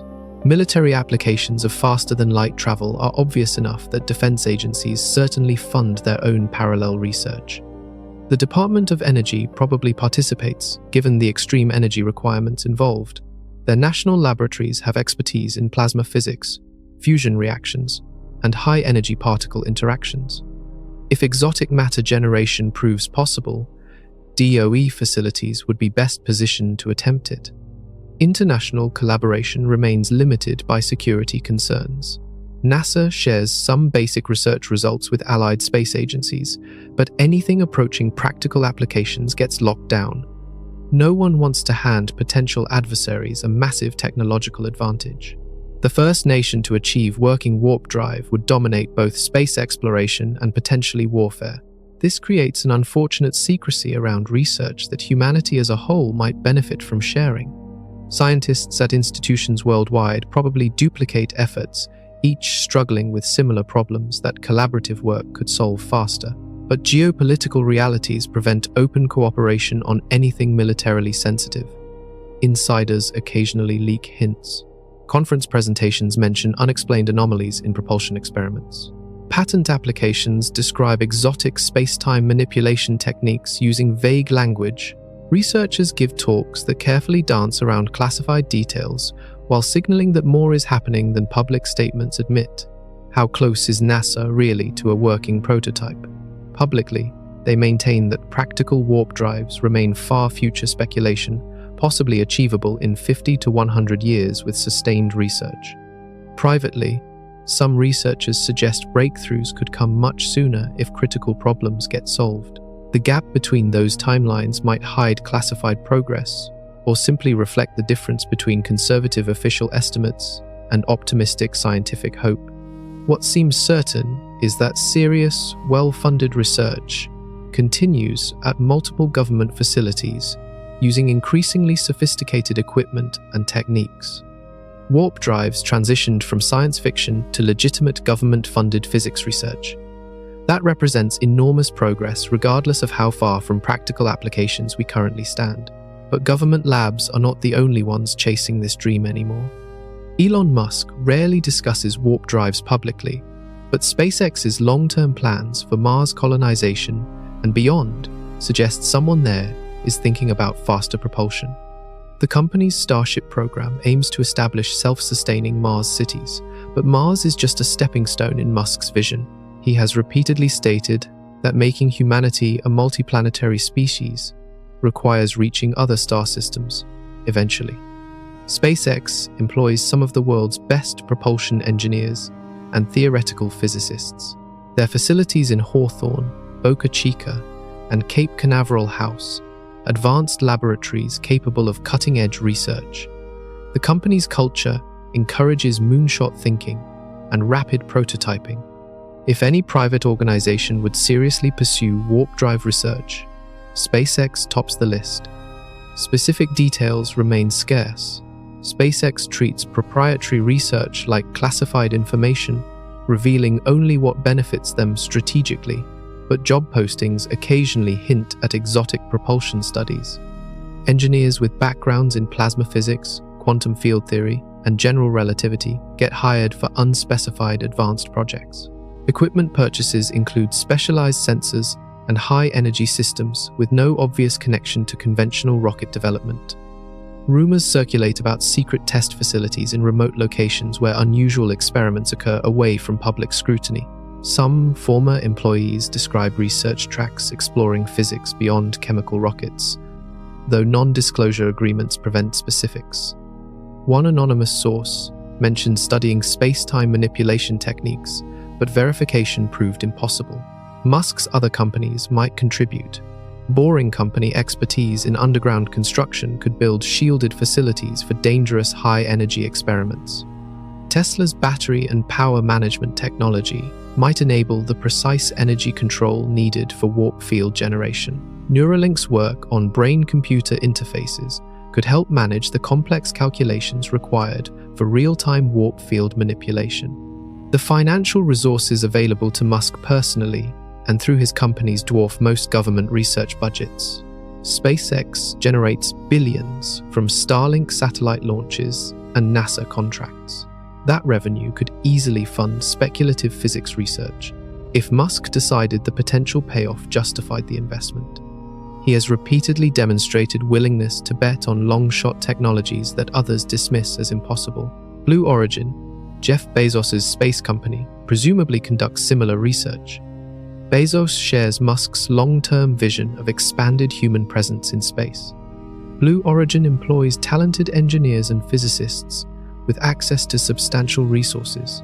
Their New Glenn rocket and lunar lander programs generate revenue, while more speculative work proceeds quietly in the background. Other aerospace companies, like Lockheed Martin, Boeing, and Northrop Grumman, maintain advanced concepts, divisions that explore exotic propulsion. These operate with less publicity than SpaceX, but likely pursue similar research directions. Defense contracting relationships give them access to classified research and government funding for speculative projects. Silicon Valley billionaires fascinated by space might fund independent research groups. Yuri Milner's Breakthrough Initiatives already sponsors projects searching for alien life and developing interstellar probes. Breakthrough Starshot aims to send tiny, laser-propelled craft to Alpha Centauri at 20% light speed. These initiatives demonstrate willingness to fund revolutionary propulsion concepts. Private research avoids some government bureaucracy and classification restrictions, enabling faster iteration and more risk-taking. But it also lacks the institutional knowledge, facilities, and collaborative networks that government laboratories provide. The ideal situation might involve partnership between public and private sectors, but intellectual property concerns and security classifications complicate such arrangements. What remains clear is that multiple well-funded organizations beyond NASA are pursuing faster-than-light propulsion research. The race is on, though conducted mostly in secrecy. Whoever achieves the first breakthrough will either become incomprehensibly wealthy and powerful, or spark a new era of space exploration that transforms humanity. Possibly both. The real question is which of the three leading warp drive approaches will succeed first. Three distinct warp drive concepts have emerged as the most promising candidates for actual development. Each takes a different approach to the same fundamental problem. How do you warp space-time in ways that enable faster-than-light travel without requiring impossible materials or infinite energy? The Alcubierre drive remains the most famous. It creates a bubble where space contracts ahead and expands behind, generating a wave that carries the ship forward. Recent optimizations by Harold White and others have reduced energy requirements dramatically. The challenge lies in generating sustained exotic matter or negative energy density effects at scales large enough to encompass a spacecraft. Current research focuses on whether cascading Casimir effects could be amplified through resonance phenomena. If you could create standing waves of negative energy density that reinforce each other, the total effect might reach useful scales, even though individual Casimir forces remain tiny. Think of it like how opera singers can shatter wine glasses through acoustic resonance, amplifying small vibrations into destructive forces. The Natario drive offers improved stability through smoother spacetime distortions. Instead of sharp boundaries requiring intense energy concentrations, it distributes warping across larger volumes. This might be achievable using carefully shaped electromagnetic fields or plasma configurations that create the right energy density gradients without requiring exotic matter at all. Researchers at several universities are exploring whether toroidal plasma containment systems, like miniature fusion reactors, could generate Natario-style warp fields as a side effect. The plasma itself would provide the energy density variations needed to curve spacetime, though controlling it precisely enough remains extremely difficult. A third approach, less publicized but potentially revolutionary, involves exploiting dark energy directly. Dark energy constitutes 70% of the universe's total energy density and exhibits negative pressure properties, similar to what warp drives require. If we could locally concentrate or manipulate dark energy, we might generate warp effects without needing exotic matter or Casimir amplification. The catch? We barely understand what dark energy is, let alone how to manipulate it. Current physics cannot explain dark energy's origin or predict its behavior beyond observing its effects on cosmic expansion. Learning to control it would require breakthrough discoveries in fundamental physics. But the potential payoff is enormous. An infinite energy source with exotic properties already permeating all of space could provide the fuel warp drives need. Some researchers propose hybrid approaches combining elements from all three concepts. Use Alcubierre-style oscillating bubble geometry for energy efficiency, Natario-style smooth boundaries for stability, and dark energy manipulation for fuel. The optimal solution might require blending insights from multiple models rather than rigidly following any single approach.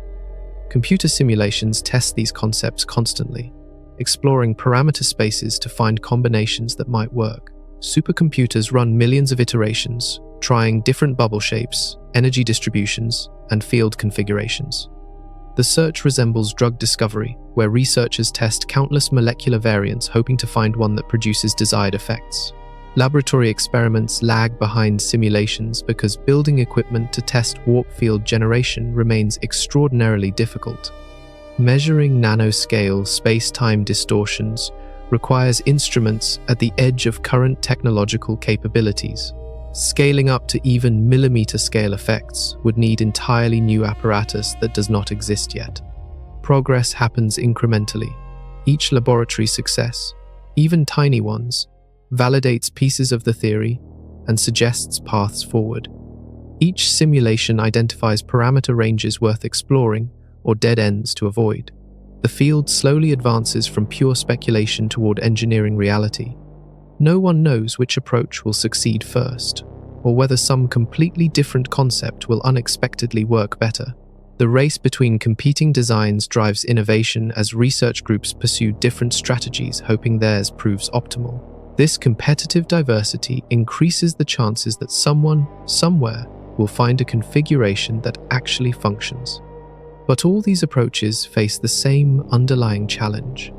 Manipulating the structure of space-time itself requires understanding physics at a deeper level than we currently possess. Classical physics described the universe as clockwork. Particles had definite positions and velocities. Forces acted predictably according to clear mathematical laws. Everything was, in principle, calculable and deterministic. If you knew the initial conditions perfectly, you could predict the future with complete accuracy. This worldview dominated science for centuries. Quantum mechanics shattered that comfortable certainty. At microscopic scales, particles exist in fuzzy probability clouds rather than precise locations. They behave like waves and particles simultaneously. Measuring one property makes other properties fundamentally uncertain. The universe operates on probability and randomness rather than clockwork precision. Even stranger, quantum mechanics revealed that empty space is not empty. Virtual particles constantly pop into and out of existence everywhere, borrowing energy from quantum uncertainty and paying it back before the universe notices. This churning quantum foam underlies all of reality, creating effects we can measure even though the particles themselves remain invisible. The Casimir effect proves this directly. Those metal plates attracting each other in apparent defiance of classical physics are being pushed together by imbalances in quantum vacuum fluctuations. The universe's microscopic reality does not follow the intuitive rules that govern our everyday experience. Weirdness is fundamental, not exceptional. Warp drives exploit this quantum weirdness. They rely on manipulating quantum vacuum energy to create regions of negative energy density. This requires understanding and controlling quantum phenomena at scales and intensities far beyond current capabilities. We need to make quantum effects macroscopic and sustained rather than microscopic and transient. Quantum field theory provides the mathematical framework, but applying it to practical engineering remains largely aspirational. The calculations become impossibly complex when dealing with curved spacetime and strong gravitational fields. Physicists can write the equations but cannot solve them for realistic scenarios. Supercomputers help but still fall short of modeling full warp drive dynamics quantum mechanically. This gap between theory and practice represents one of the biggest obstacles to warp drive development. We know quantum effects must be involved.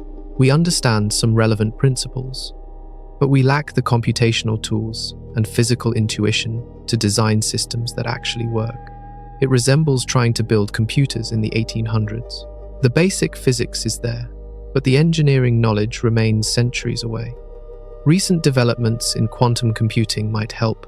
Quantum computers exploit the same weird properties that make quantum mechanics so counterintuitive. They could potentially simulate quantum vacuum effects and space-time curvature more efficiently than classical computers.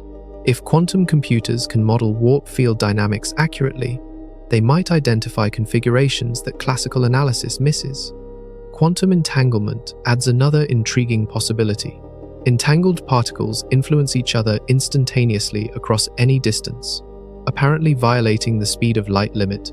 Einstein called this spooky action at a distance and found it deeply troubling. Modern experiments confirm it happens, though careful analysis shows no information actually travels faster than light through entanglement. Could entanglement play a role in warp drives? Some speculative theories suggest entangled quantum states, spanning the warp bubble boundary, might enable information transfer between inside and outside despite the space-time distortion. Others propose using entanglement to coordinate quantum vacuum manipulations across large volumes, creating coherent warp fields. These ideas remain highly speculative, bordering on science fiction. But quantum mechanics has repeatedly proven that reality operates on stranger principles than common sense suggests. Dismissing ideas just because they sound impossible has historically been a mistake when dealing with quantum phenomena. The transition from classical to quantum thinking represents a philosophical shift as much as a scientific one. We must accept that the universe fundamentally operates according to probabilistic rules we cannot visualize intuitively. Warp drives force us deeper into this quantum realm, where ghost particles and uncertain properties somehow conspire to create macroscopic effects. Learning to engineer quantum phenomena with the same confidence we engineer classical mechanics could take decades or centuries. But the potential rewards include not just warp drives, but entirely new technologies based on manipulating reality's quantum substrate. We stand at the threshold of a new physics era, and the key might already exist, hidden in the darkest parts of the universe. Dark energy remains one of physics' deepest mysteries. Observations show the universe's expansion is accelerating, driven by some unknown energy that permeates all of space. This dark energy comprises 70% of everything that exists, yet we cannot detect it directly, do not know what it is, and have only the vaguest ideas about its properties. What we do know is intriguing. Dark energy exhibits negative pressure, pushing space apart rather than pulling it together like normal matter and energy. This negative pressure property resembles exactly what warp drives need to function. If dark energy could be locally concentrated or manipulated, it might provide the exotic fuel that makes warp bubbles possible without requiring impossible materials. The idea sounds like magic, but consider this: dark energy already exists everywhere. You are swimming in it right now. Every cubic meter of empty space contains a small amount of dark energy. The universe has thoughtfully provided an infinite fuel source with precisely the exotic properties warp drives require. We just need to learn how to mine it. Current physics cannot explain where dark energy comes from or what gives it negative pressure. Leading theories suggest it might be a property of space-time itself, a cosmological constant that represents vacuum energy density. Other ideas propose it is a dynamic quantum field slowly evolving over cosmic time. Nobody knows for certain. This ignorance makes manipulation seem impossibly distant. How do you control something you do not understand? Yet history shows humans often harnessed phenomena before fully understanding them. Ancient people used fire for millennia before learning about oxidation chemistry. Farmers bred crops for 10,000 years before discovering genetics. Practical application can precede complete theoretical understanding. What if warp bubble generation accidentally taps into dark energy? The space-time distortions created by warp fields might naturally draw on the dark energy permeating that region. The bubble could be fueled by the same mysterious force accelerating the universe's expansion. This would elegantly solve the exotic matter problem by using energy that already exists rather than generating it artificially. Some theoretical models explore whether warp bubbles create regions where dark energy concentrates or behaves differently. The intense space-time curvature at bubble boundaries might alter how dark energy manifests locally. If you could create conditions where dark energy temporarily exhibits even stronger negative pressure, that amplification might generate the warp effect. Quantum vacuum energy, which powers the Casimir effect, might actually be related to dark energy. Both involve energy densities in apparently empty space. Both exhibit properties that classical physics did not predict. Understanding one might illuminate the other. If Casimir-style vacuum manipulation can scale up to useful sizes, we might simultaneously be learning to manipulate dark energy. The biggest challenge is detection. We know dark energy exists because we measure its effects on cosmic expansion, but detecting it locally is impossible with current instruments. It is like trying to measure tiny currents while standing in the ocean. The local fluctuations are swamped by cosmic-scale averages. Developing sensors capable of measuring dark energy density variations in laboratory settings remains a massive technical hurdle. Some researchers propose looking for dark energy signatures in gravitational wave data. Just as warp bubbles should create distinctive gravitational waves, dark energy fluctuations might produce their own patterns. Advanced detectors coming online over the next decade might achieve the sensitivity needed to measure these effects. If we could map dark energy distributions precisely, we might discover natural concentrations or voids that reveal manipulation techniques. Perhaps regions near black holes or neutron stars exhibit unusual dark energy behavior worth studying. The universe might have already demonstrated dark energy manipulation in extreme environments. This research direction remains highly speculative, but the potential payoff justifies investigation. Dark energy represents an enormous untapped resource if we could learn to access it. For warp drives specifically, it could transform an impossible engineering challenge into a merely extremely difficult one. The universe might have provided the fuel we need. We just have to figure out how to fill the tank. Einstein taught us to think of space-time as a smooth, continuous fabric stretching across the cosmos. Massive objects create dents in this fabric. Accelerating masses create ripples that propagate as gravitational waves. It is an elegant picture that has guided physics for over a century. But what if space-time is not actually smooth? What if it has seams, boundaries, or discontinuities where the rules change? Quantum mechanics suggests space-time might be grainy at the smallest scales. The Planck length, about 10 to the minus 35 meters, represents the smallest meaningful distance in physics. Below that scale, quantum fluctuations make the very concept of smooth space-time break down. Space-time might be pixelated like a computer screen, appearing smooth only when viewed from far away.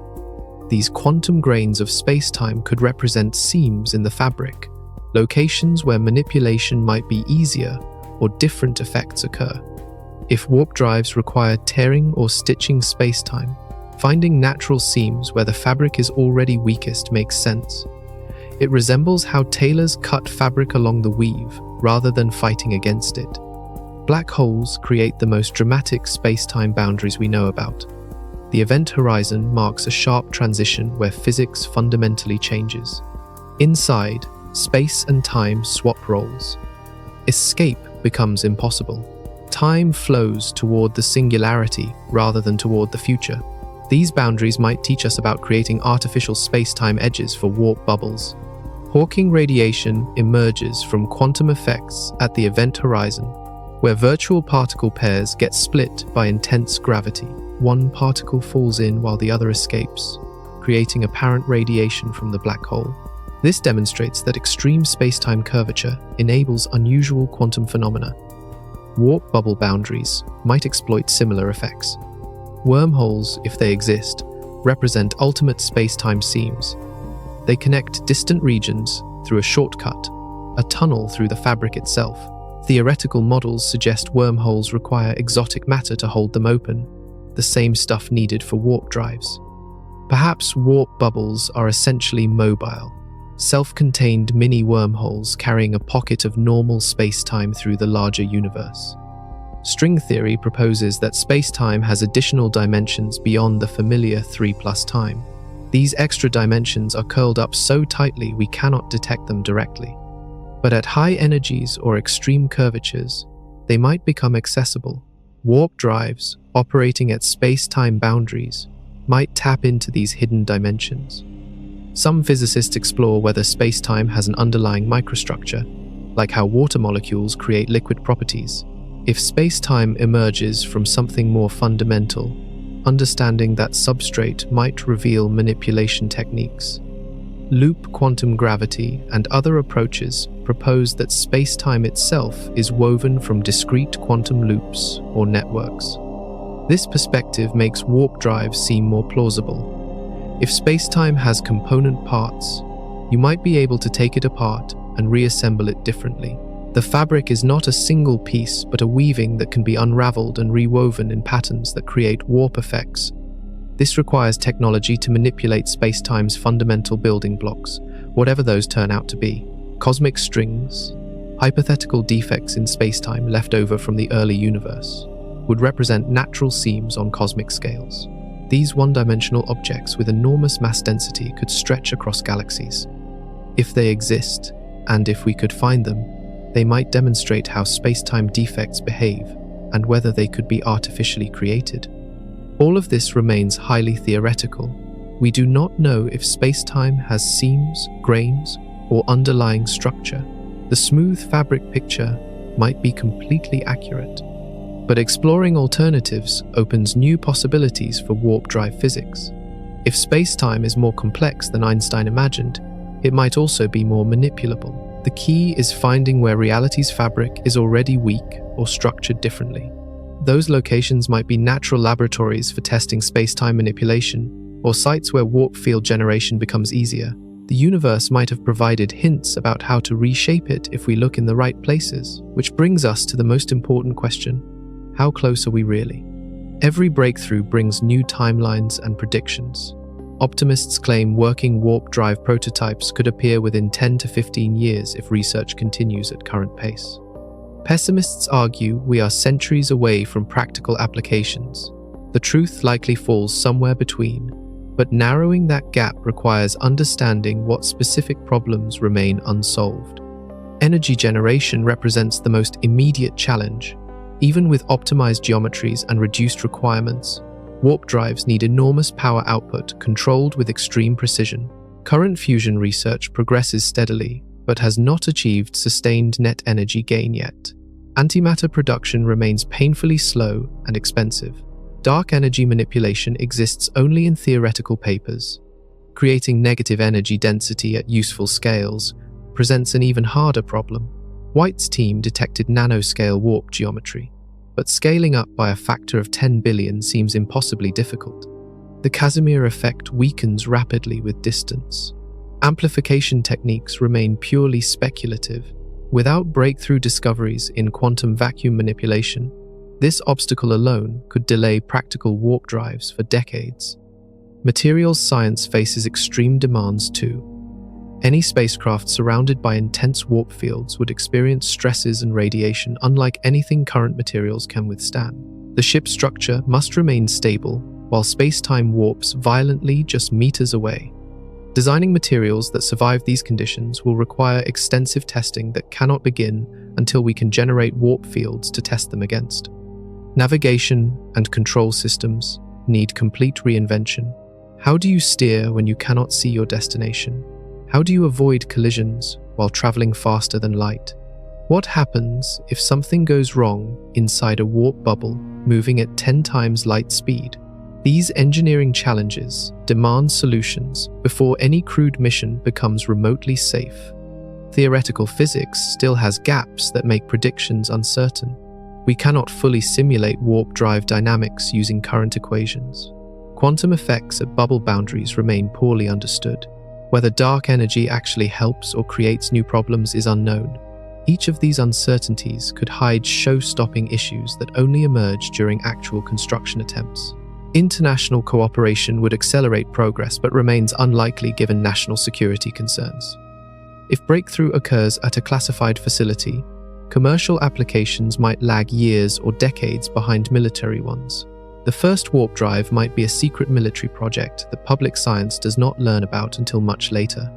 Funding levels matter enormously. Current warp drive research operates on budgets measuring millions annually across all programs worldwide. Fusion research receives billions. The Manhattan Project spent $27 billion in today's money over 4 years. Apollo consumed $150 billion. If humanity committed those resources to warp drives, 10-year timelines might be achievable. Without that commitment, progress will crawl. Some researchers privately admit that a single critical breakthrough could change everything overnight. If someone discovers how to generate scalable negative energy density, or learns to manipulate dark energy, or finds some completely unexpected space-time manipulation technique, the entire timeline collapses. We could go from barely able to measure nanoscale effects to building test vehicles within a few years. History shows technological revolutions often happen faster than experts predict once key enabling discoveries occur. Powered flight went from barely possible to routine in 2 decades. Nuclear energy became practical within 5 years of theoretical understanding. Computers shrunk from room-sized to pocket-sized in 30 years. The right breakthrough triggers explosive progress. Conversely, some challenges prove harder than anticipated. Fusion power has been 30 years away for over 60 years. Quantum computing took decades longer than early optimists predicted. Some technological barriers persist stubbornly despite massive investment and brilliant minds attacking them. Which category does warp drive fall into? That depends on whether the universe actually permits the technologies we need.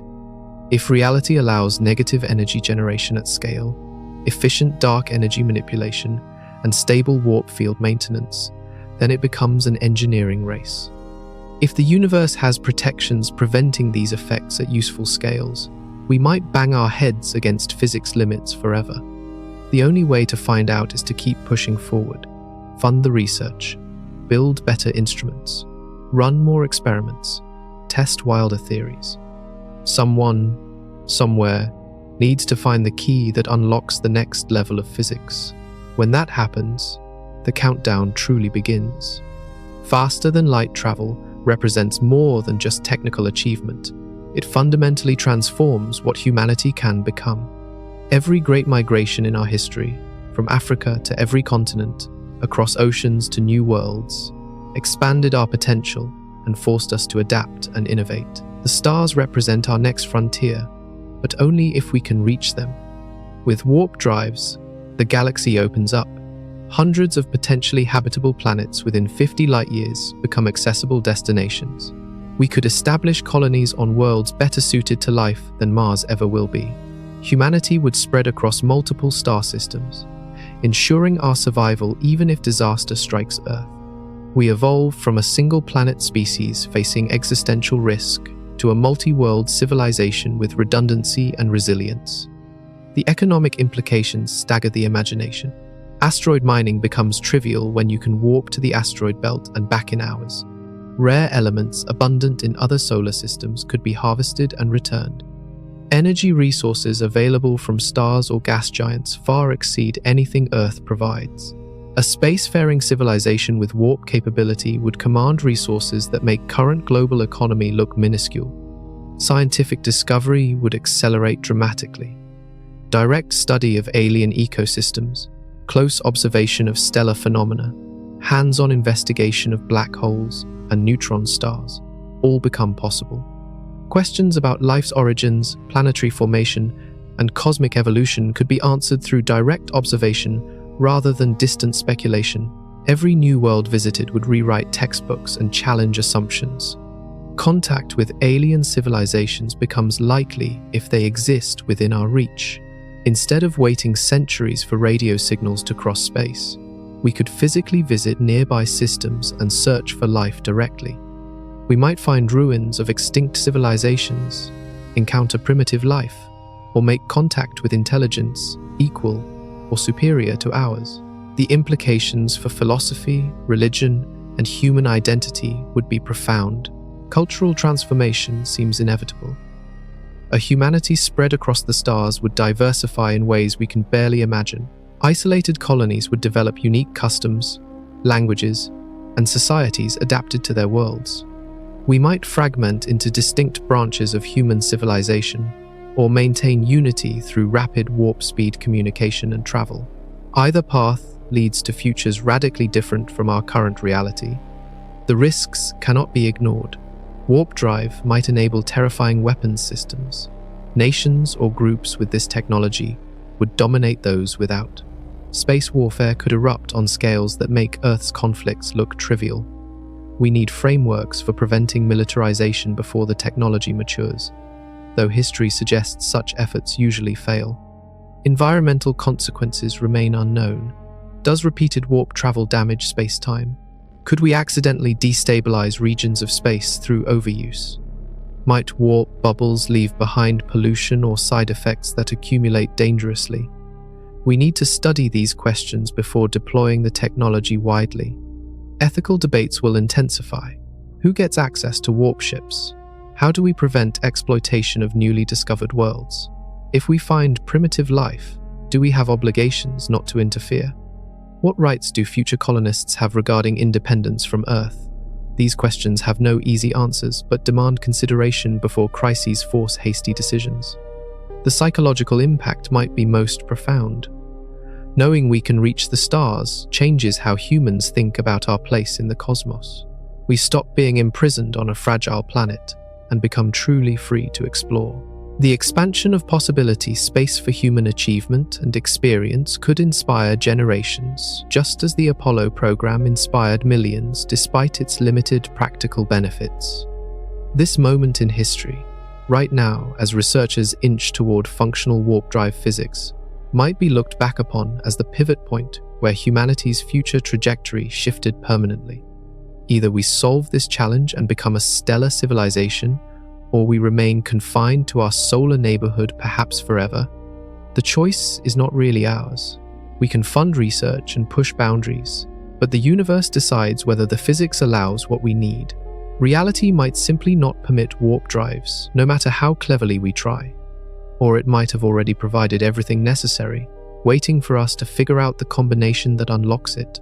Either way, the attempt itself matters. Pushing against the boundaries of possible expands human knowledge and capability, even if we never achieve the primary goal. The technologies developed while pursuing warp drives will spin off applications benefiting humanity regardless. We learn by trying to do impossible things. The scientists working in laboratories today, measuring nanoscale distortions and running quantum simulations, are trailblazers exploring physics frontiers that might not pay off for decades. They work on timescales longer than careers, pursuing knowledge that may only benefit future generations. That kind of thinking built everything great our civilization has achieved. Someone reading this might be the person who solves it. Maybe you are the engineer who designs the first scalable negative energy generator, or the physicist who cracks dark energy manipulation, or the programmer who writes the code enabling real-time warp field control. The breakthrough could come from anywhere, from anyone with curiosity and determination. The universe is incomprehensibly vast. Light from the edge of the observable cosmos has been traveling toward us for over 13 billion years, and will never arrive because space expands faster than light can cross it. We exist in a tiny bubble of causally connected space, able to interact only with the limited region where light has had time to reach since the Big Bang. Warp drives would not change those cosmic limits. Even at 1,000 times light speed, the observable universe would take millions of years to cross. But they would transform what is practically achievable for human civilization operating on human timescales. The nearby galaxy, containing billions of worlds, would finally be accessible. That is the prize we are chasing. Not infinite reach or godlike power, but simply the ability to explore our cosmic neighborhood within lifetimes rather than millennia. We want to visit a few dozen nearby stars, investigate planets that telescopes show look promising, and establish humanity among the stars, while Earth remains our home. The race toward 10 times light speed is not just about science or engineering or national prestige. It is about whether humanity has a future among the stars, or remains forever confined to this single planet, watching the cosmos from a distance we can never cross. That future is being written in laboratories right now. The next chapter of human history is taking shape one equation, one experiment, one breakthrough at a time, and it might arrive sooner than any of us expect.